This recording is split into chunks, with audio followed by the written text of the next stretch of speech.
ओम शांति। आज 9 सितंबर 2024 के साकार मधुर महावाक्य है। आज की मधुर मुरली में बाबा ने याद दिलाया कि योग बल जमा करो।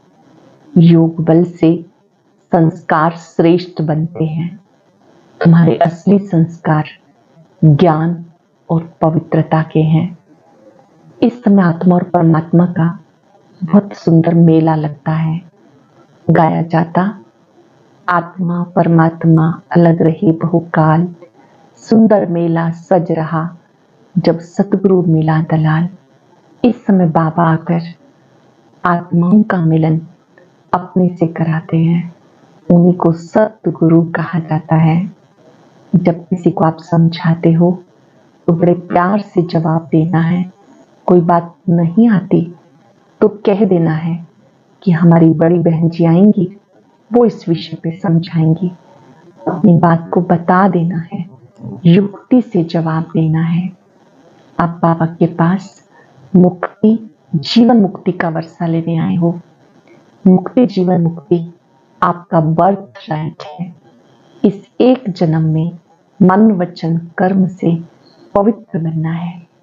पवित्र बनने वाले औरों को पवित्र बना सकते हैं। शास्त्र बाबा ने कहा कि इस योग बल से तुम्हारे संस्कार बहुत अच्छे हो जाते हैं। इससे बीच बीच में भी समय निकालकर योग बल को बढ़ाओ। सुनते हैं बाबा के मधुर बोल। बाबा ने कहा, मीठे बच्चे, योग बल से बुरे संस्कारों को परिवर्तन कर स्वयं में अच्छे संस्कार डालो। ज्ञान और पवित्रता के संस्कार अच्छे संस्कार हैं। योग बल से बुरे संस्कारों को परिवर्तन कर स्वयं में अच्छे संस्कार डालो। ज्ञान और पवित्रता के संस्कार अच्छे संस्कार हैं। पूछ रहे, तुम बच्चों का बर्थ राइट कौन सा है? तुम्हें कौन सी फीलिंग आती है? तुम बच्चों का बर्थ राइट कौन सा है? तुम्हें अभी कौन सी फीलिंग आती है? तुम्हारा बर्थ राइट है मुक्ति और जीवन मुक्ति। तुम्हें फीलिंग आती है हमें बाबा के साथ वापस जाना है। जानते हो, बाबा आए हैं भक्ति का फल, मुक्ति और जीवन मुक्ति देने। अब सबको शांति धाम जाना है। सबको अपने घर का दीदार करना है। घर जाना है, फिर अपने घर का दीदार करना है। ओम शांति। मनुष्य बाप को सच्चा पातशाह भी कहते हैं। अंग्रेजी में पातशाह नहीं कहते, उसमें सिर्फ सच्चा फादर कहते हैं। गॉड फादर इज ट्रुथ कहते हैं। भारत में कहते सच्चा पातशाह। अब फर्क तो बहुत है। तुम सिर्फ सच कहते हो, सच सिखाते हो, सच्चा बनाते हो। यहाँ कहते सच्चा पातशाह। सच्चा भी बनाते हैं, सचखंड का बादशाह भी बनाते हैं।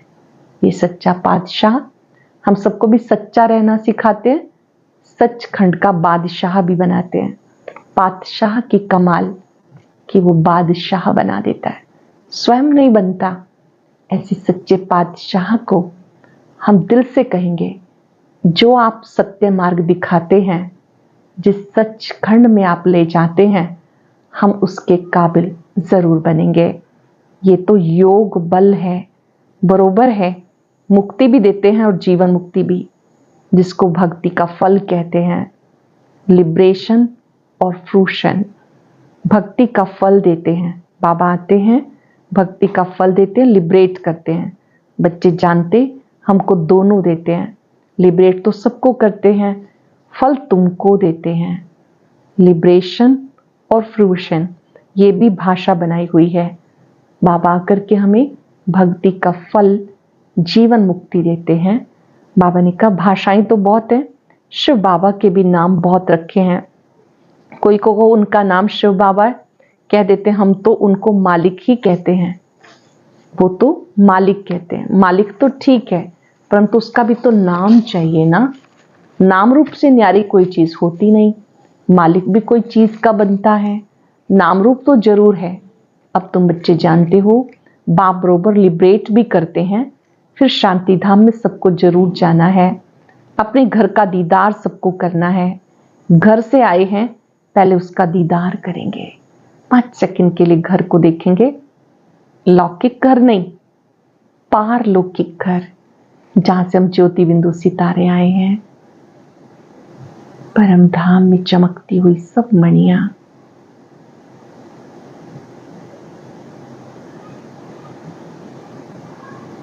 महाज्योति की किरणों के नीचे ये निज धाम है, शांति धाम है।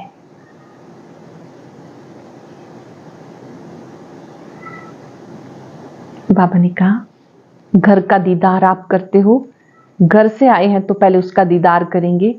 उसको कहते गति सदगति। अक्षर कहते हैं परंतु अर्थ सहित, अर्थ रहित, अर्थ नहीं जानते। तुम बच्चों को फीलिंग रहती है हम अपने घर भी जाएंगे, फल भी मिलेगा, नंबरवार तुमको मिलता तो और धर्म वालों को फिर समय के अनुसार मिलता। बाबा ने समझाया था ये पर्चा है बहुत अच्छा कि तुम स्वर्गवासी हो या नरकवासी, तुम बच्चे ही जानते हो। ये मुक्ति जीवन मुक्ति दोनों गॉड फादरली बर्थ राइट हैं। तुम लिख सकते हो बाबा से तुम बच्चों को बर्थ राइट मिलता। बाप का बनने से दोनों चीजें प्राप्त होती हैं। वो है रावण का बर्थ राइट, ये है परम पिता परमात्मा का बर्थ राइट। ये है भगवान का बर्थ राइट, वो शैतान का बर्थ राइट। ऐसे लिखना चाहिए जो कुछ समझ सके। अब तुम बच्चों को हेवन स्थापन करना है, कितना काम करना है। हेवन स्थापन करना है, कितना बड़ा काम करना है। अभी तो जैसे बेबीज हैं, जैसे मनुष्य कलयुग के लिए कहते हैं अभी बेबी है, बच्चा है। बाबा कहते हैं सतयुग की स्थापना में बेबी है। अब तुम बच्चों को वर्षा मिल रहा है। रावण का कोई वर्षा नहीं कहेंगे, गॉड फादर से वर्षा मिलता है। वह कोई फादर थोड़े ही है। उसको रावण, 5 विकारों को शैतान कहते हैं। 5 विकारों को शैतान कहते। शैतान का वर्षा क्या मिलता? 5 विकार मिलते हैं। शो भी ऐसा करते हैं, तमो प्रधान बन जाते। अब दशहरा कितना मनाते हैं, सेरेमनी मनाते, बहुत खर्चा करते, विलायत से निमंत्रण देकर बुलाते। सबसे नामी ग्रामी दशहरा मनाते हैं मैसूर का। पैसे वाले भी बहुत हैं। रावण राज्य में पैसा मिलता है तो अकल चट हो जाती है। रावण राज्य में जैसे जैसे पैसा मिलता अकल चट हो जाती। बाबा डिटेल में समझाते। इसका नाम है रावण राज्य, उसे फिर कहते ईश्वरीय राज्य। राम राज्य कहना भी रॉन्ग हो जाता। गांधी जी भी राम राज्य चाहते थे। मनुष्य समझते गांधी जी भी अवतार थे। उनको कितने पैसे देते थे, उनको भारत का बापूजी कहते थे। अब ये तो सारे विश्व का बापूजी है। अब तुम यहाँ बैठे हो, जानते हो कितनी जीवात्माएं होंगी। जीव तो विनाशी है, आत्मा अविनाशी है। आत्माएं तो ढेर है। जैसे ऊपर में सितारे रहते हैं ना, सितारे जागती हैं या आत्माएं जागती हैं? क्योंकि तुम हो धरती के सितारे और वो हैं आसमां के सितारे। तुमको देवता कहा जाता, वो फिर उनको भी देवता कह देते। तुम्हें लक्की सितारा कहा जाता। अच्छा, इस पर फिर आपस में डिस्कस करना। बाबा इस बात को नहीं छेड़ते हैं। ये समझाया सब आत्माओं का एक बाप है। इनकी बुद्धि में सब है, जो भी मनुष्य मात्र हैं सबका वो बाप है। ये तो सब जानते हैं। सारी सृष्टि समुद्र पर खड़ी है, ये भी कोई सबको नहीं मालूम है। बाबा ने समझाया ये रावण राज्य सारी सृष्टि पर है। ऐसे नहीं कि रावण राज्य कोई सागर के पार है। सागर तो ऑलराउंड है ही। कहते नीचे बैल है, उसके सींग पर सृष्टि खड़ी है। फिर जब थक जाता है तो सींग बदली करता है। अब पुरानी दुनिया खलास हो, नई दुनिया की स्थापना होती है। शास्त्रों में अनेक प्रकार की बातें दंत कथाओं में लिख दी हैं। ये तो बच्चे समझते। सब आत्माएं शरीर के साथ हैं। इसको कहते हैं जीव आत्माएं। वो तो आत्माओं का घर है, वहां तो शरीर नहीं। उसे कहते हैं निराकारी दुनिया। जीव आकारी है, इसलिए साकार कहा जाता। निराकार को शरीर नहीं होता। यह है साकारी सृष्टि, वो है निराकारी आत्माओं की दुनिया। इसको सृष्टि कहेंगे, उसे कहते इनकॉर्पोरियल वर्ल्ड। आत्मा जब शरीर में आती तब वो आवाज करती, चुरपुर करती है, नहीं तो शरीर कोई काम का नहीं रहता। उसे कहा जाता निराकारी दुनिया। जितनी भी आत्माएं हैं सब पिछाड़ी में आनी चाहिए, इसलिए इसको पुरुषोत्तम संगम युग कहा जाता। सब आत्माएं जब यहाँ आ जाती तो वहां फिर एक भी नहीं रहती है। सब यहाँ आ जाते तो वहां एक भी नहीं रहती। वहां जब एकदम खाली हो जाता तब फिर सब वापस चले जाते। तुम ये संस्कार ले जाते हो नंबरवार पुरुषार्थ अनुसार। कोई नॉलेज के संस्कार ले जाते, कोई प्योरिटी के। आना तो फिर भी यहाँ ही है, परंतु पहले घर जाना है। वहां वो है अच्छे संस्कार। घर जाना है मूल वतन में, वहां पर हमारे ओरिजिनल संस्कार, शांति, पवित्रता, सुख, आनंद, प्रेम और शक्ति, ये सब हमारे अनादि संस्कार हैं। यहाँ है बुरे संस्कार। अच्छे संस्कार बदलकर बुरे हो जाते, फिर बुरे संस्कार योग बल से अच्छे होते हैं। अच्छे संस्कार वहां ले जाएंगे। बाप में भी पढ़ाने के संस्कार हैं, वो आकर के समझाते हैं। रचयिता और रचना के आदि मध्य अंत का राज समझाते, बीज की भी समझानी देते, सारे झाड़ की भी समझानी देते। बीज की समझानी है ज्ञान, झाड़ की समझानी हो जाती भक्ति। भक्ति में बहुत डिटेल होती, बीज को याद करना सहज है, वहां ही चले जाना है।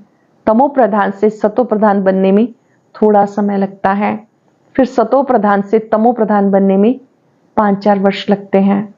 ये चक्र बड़ा एक्यूरेट बना हुआ है जो रिपीट होता रहता है। सृष्टि चक्र बिल्कुल एक्यूरेट बना हुआ है, रिपीट होता रहता है। और कोई ये बातें बता ना सके, तुम बता सकते हो।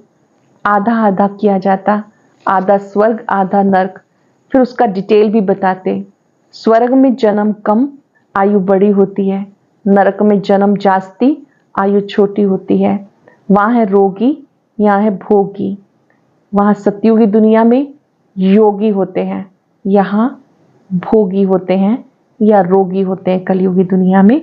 इसलिए यहाँ बहुत जन्म होते हैं। इन बातों को दूसरा कोई नहीं जानता। मनुष्यों को कुछ भी मालूम नहीं, कब देवताएं थे, ऐसे कब बने, कितने समझदार बने, ये तुम जानते हो। बाप इस समय बच्चों को पढ़ाकर 21 जन्म के लिए वर्षा देते, फिर ये तुम्हारे संस्कार नहीं रहते। जैसे राजाई के संस्कार होते तो ज्ञान की पढ़ाई के संस्कार पूरे हो जाते। राजाई के संस्कार होते तो ज्ञान की पढ़ाई के संस्कार पूरे हो जाते। ये संस्कार पूरे हुए, नंबरवार पुरुषार्थ अनुसार रुद्रमाला में पिरोए जाएंगे। फिर नंबरवार आएंगे पार्ट बचाने। जिसने पूरे 84 जन्म लिए वो पहले आते हैं, उनका नाम भी बताते। Shri Krishna first Prince of haven. तुम जानते हो सिर्फ एक थोड़ा ही होगा, सारी राजधानी होगी। राजा के साथ तो प्रजा भी चाहिए। हो सकता है एक से दूसरे पैदा होते जाएं। अगर कहीं 8 इकट्ठे आते हैं, परंतु श्री कृष्ण नंबर 1 में आएगा ना। 8 इकट्ठे आते तो फिर श्री कृष्ण का इतना गायन क्यों? ये सब बातें आगे चलकर समझाएंगे। कहते हैं आज तो मैं बहुत गुह्य बातें सुनाता हूँ, कुछ तो रहा हुआ है ना। ये युक्ति अच्छी है। जिस बात में देखो नहीं समझते हैं, बोलो हमारी बड़ी बहन उत्तर दे सकती है, या तो कहना चाहिए अभी बाबा ने हमें बताया नहीं है। दिन प्रतिदिन गुह्यते गुह्य सुनाते, इस कहने में लज्जा की कोई बात नहीं। गुह्यते गुह्य पॉइंट जब सुनाते तो तुम्हें सुनकर बहुत खुशी होती। गुह्य बातें सुनते हो तो बहुत खुशी होती। पिछाड़ी में फिर कह देते मन मना भव, मध्याजी भव। अक्षर भी शास्त्र बनाने वालों ने लिखा, मूंझने की जरूरत नहीं। बच्चा बाप का बना, बेहद सुख मिला। इसमें मनसा वाचा कर्मणा पवित्रता की जरूरत है। यहाँ पर मन वचन कर्म से पवित्रता की जरूरत है। लक्ष्मी नारायण को बाप का वर्षा मिला, ये पहले नंबर में है जिनकी पूजा होती। अपने को देखो, हमारे में ऐसे गुण हैं। श्री लक्ष्मी नारायण को देखते हुए खुद को देखो, हमारे में ऐसे गुण हैं। अभी तो बेगुण है ना। अपने अवगुणों का किसी को पता नहीं। अभी तुम बाबा के बने हो तो जरूर चेंज होना पड़े। बाबा ने बुद्धि का ताला खोला, ब्रह्मा और विष्णु का भी राज समझाया। यह पतित और वो है पावन। एडॉप्शन इस पुरुषोत्तम संगम युग पर ही होती है। प्रजापिता ब्रह्मा जब है तभी एडॉप्शन होती, सतयुग में होती नहीं। यहाँ भी किसको बच्चा नहीं होता तो एडॉप्ट करते। प्रजापिता को भी जरूर ब्राह्मण बच्चे चाहिए। यह है मुख्य वंशावली, वो होते कुख वंशावली। ब्रह्मा तो नामी ग्रामी है, इनका सरनेम ही बेहद का है। सब समझते हैं प्रजापिता ब्रह्मा आदि देव है, उसको अंग्रेजी में ग्रेट ग्रेट ग्रैंडफादर कहते हैं। यह है बेहद का सरनेम। वह सब होते हैं हद के सरनेम। इसे बाबा समझाते, ये जरूर सबको मालूम होना चाहिए, भारत बड़े से बड़ा तीर्थ है, यहाँ बेहद का बाप आते हैं। तीर्थ क्यों है? क्योंकि यहाँ बेहद का बाप आते हैं। ऐसे नहीं कि सारे भारत में विराजमान हुआ, शास्त्रों में मगध देश लिखा हुआ है, परंतु नॉलेज कहाँ सिखाई, आबू में कैसे आए। दिलवाड़ा मंदिर भी पूरा यादगार है, जिन्होंने बनाया उनकी बुद्धि में आया और बैठकर बनवाया। एक्यूरेट मॉडल तो बना ना सके, बाप यहाँ आकर सबकी सदगति करते हैं। मगध देश में नहीं, वह तो पाकिस्तान हो गया, यह है पाकिस्तान। वास्तव में पाकिस्तान स्वर्ग को कहते हैं। पाक और नापाक का ये सारा ड्रामा बना हुआ है। आबू तीर्थ बड़ा तीर्थ है, बाबा आते हैं सबकी सदगति करते हैं, इसलिए भारत बड़े से बड़ा तीर्थ है। उसमें भी सबसे बड़ा तीर्थ आबू तीर्थ है। तो मीठे मीठे सिक्के लदे बच्चे, तुम समझते हो आत्मा परमात्मा अलग रहे बहुकाल, कितने काल के बाद मिले हैं, फिर कब मिलेंगे। सुंदर मेला कर दिया जब सतगुरु मिला दलाल के रूप में। गुरु तो बहुत है ना, इसलिए सत्य गुरु कहते हैं। स्त्री को जब हथियाला बांधते हैं, कहते पति तुम्हारा, गुरु ईश्वर है। पति तो पहले पहले नापाक बनाते, आजकल तो दुनिया में बहुत गंद लगा पड़ा है। अब तुम बच्चों को गुलगुल बनना है, तुम बच्चों को पक्का पक्का हथियाला बाप बांधते, यूं तो शिव जयंती के साथ ही रक्षाबंधन हो जाता, गीता जयंती भी हो जानी चाहिए। श्री कृष्ण की जयंती थोड़ा देरी से नई दुनिया में हुई। नई दुनिया में सतयुगी दुनिया के फर्स्ट प्रिंस श्री कृष्ण जी हैं। बाकी त्योहार सब इस समय के हैं। रामनवमी कब हुई ये भी कोई को पता है क्या? तुम कहेंगे नई दुनिया में 1250 वर्ष के बाद रामनवमी होती। शिव जयंती, कृष्ण जयंती, राम जयंती कब हुई किसी को पता नहीं। तुम बच्चे बाप द्वारा जान गए हो, एक्यूरेट बता सकते हो। गोया सारी दुनिया की जीवन कहानी तुम बता सकते हो, लाखों वर्ष की बात थोड़े बता सकते। बाबा कितना अच्छी बेहद की बातें समझाते, बेहद की पढ़ाई पढ़ाते। एक ही बार 21 जन्मों के लिए तुम बच्चे पावन बन जाते हो। इस एक जन्म के पुरुषार्थ से 21 जन्म प्रारब्ध पाते हो। 5 विकारों रूपी रावण के पराये राज्य में हो। सारे चक्र का रास तुम्हारी स्मृति में है। सतयुग में आए 8 जन्म लिए, त्रेता युग में आए 12 जन्म लिए, द्वापर में आए 21 लिए, कलयुग में 42। एक संगम पर हम ही थे, हमें फिर से बनना है, उस देवत्व को फिर से पाना है। अच्छा, मीठे मीठे सिक्के लदे बच्चों प्रति माता पिता बाप दादा का याद प्यार, गुड मॉर्निंग। रूहानी बाप की रूहानी बच्चों को नमस्ते।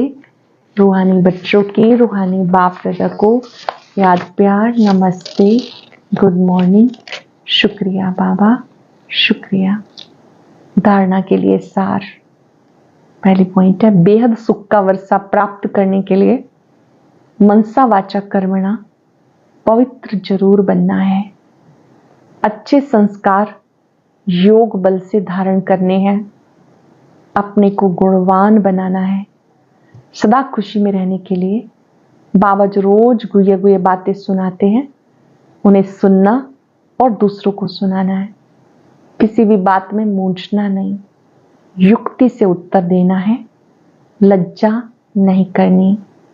बेहद सुख का वर्षा प्राप्त करने के लिए मनसा वाचा कर्मणा पवित्र बनना है। अच्छे संस्कार योग बल से धारण करने हैं।